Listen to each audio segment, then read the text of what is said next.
All right.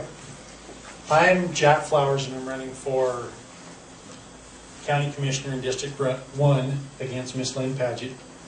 I think one of the top differences between Lynn and I, she's a lot better looking than I am. I disagree. Anyway, I never imagined I would grow up to be in politics. My family and I moved here when I was 7 years old in 1969. We moved to the ranch just down the road here a little ways from Log Hill Village. Back in those days, there were 12 or 13 houses between my house and Kelowna, and in the winter, the road wasn't maintained from Kelowna, or from my house south. So I went to school in Montrose, graduated in 1980, and when I got out of school, I knew what I wanted to do. I wanted to farm and ranch, and so I went right to work up here. That was my goal in life, and I tied right into it and have done very well at it and have enjoyed it. So, like I said, I never dreamt that I'd get involved in politics, but over the last few years, I've had a few people ask me if I'd run for county commissioner, and until this year, I really hadn't had time. You know, I was busy getting all of my stuff ironed out and getting things lined out to make my life work, and I had paid attention to some of the things that were happening in the county, but I just hadn't kept as close of eye on what was going on as I should have. And so this year, whenever I was approached, I decided that I did have time, and there were some things going on that I wanted to voice my opinion about. So that's what got me to get in this race. My mother was the first president of the Fortuna Tierra Club, and I bet there's probably a lot of ladies in the room here tonight that are members of the Fortuna Tierra Club. She was also very instrumental in getting the school bus to come up to our place to pick me up to go to school.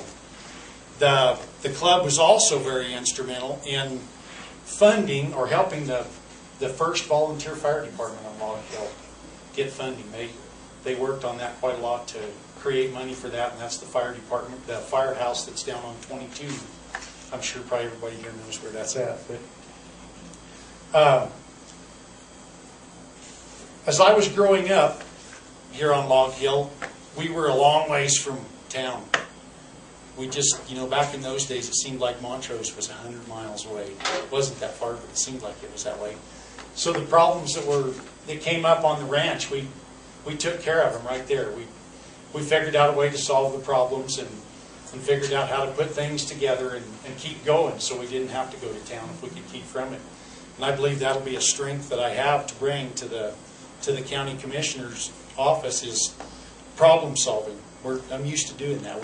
That's something that we deal with on a daily basis as a rancher or a farmer, is there's problems come up and you learn how to solve them. I've served on numerous local organizations. I've been on the Tri-County Water Board for 5 years, which is, I'm starting my second 4-year term. I'm 1 year into that, and of course we're involved in the hydropower plant that's going into Ridgeway Reservoir.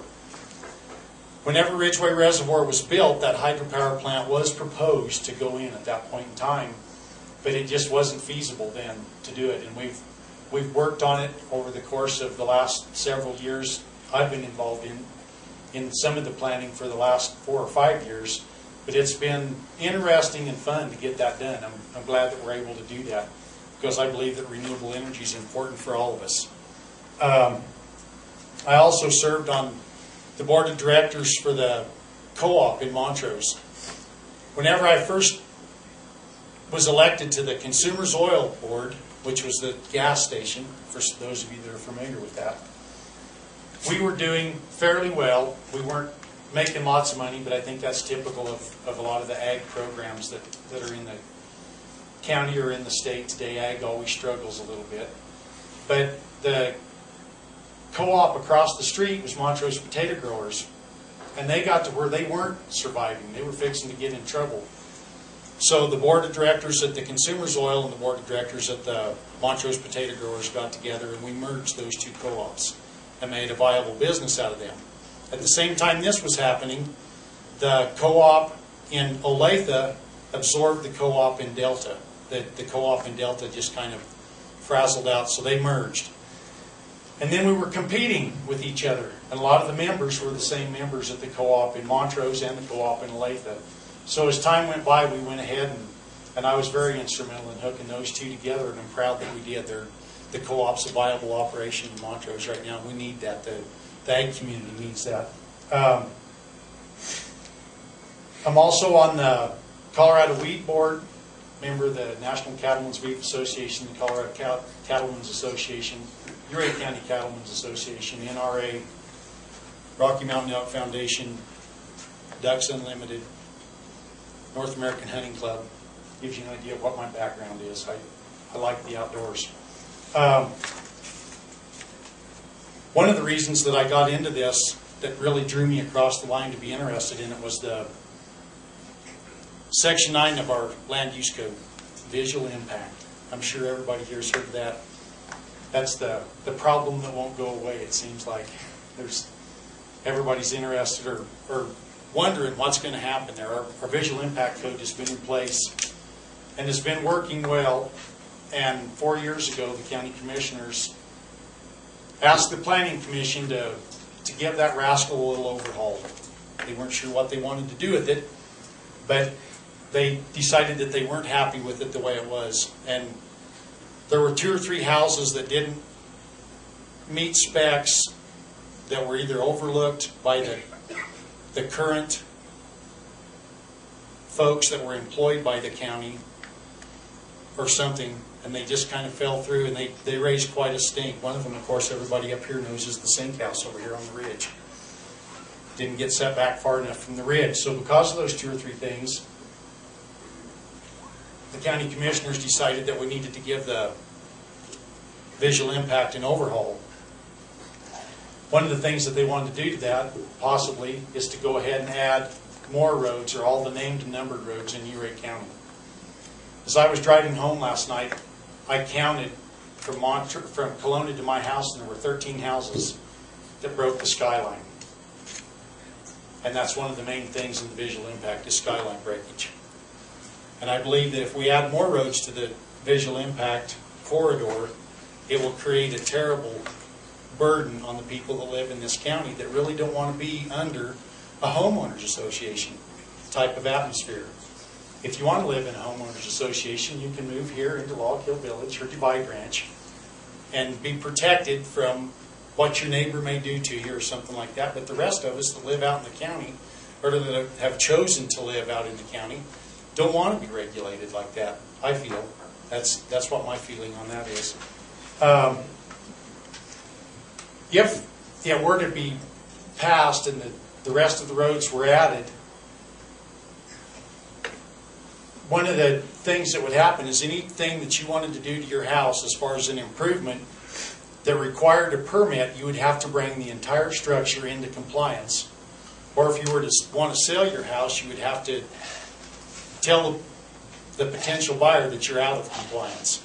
And that, like I said, that's adding what I feel is an unfunded mandate to the landowners that are outside of the current visual impact zone.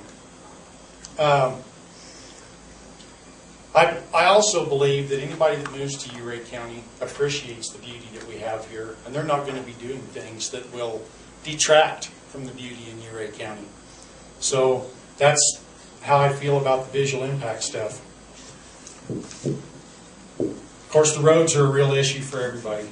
Anybody that drives up and down Ouray County Road 1 gets their teeth knocked out as they're going down the road part of the time. 1 minute? Okay. If I get elected, that's going to be one of my high priorities, is working on the roads. I believe that our roads need to be taken care of better than they're being taken care of today. The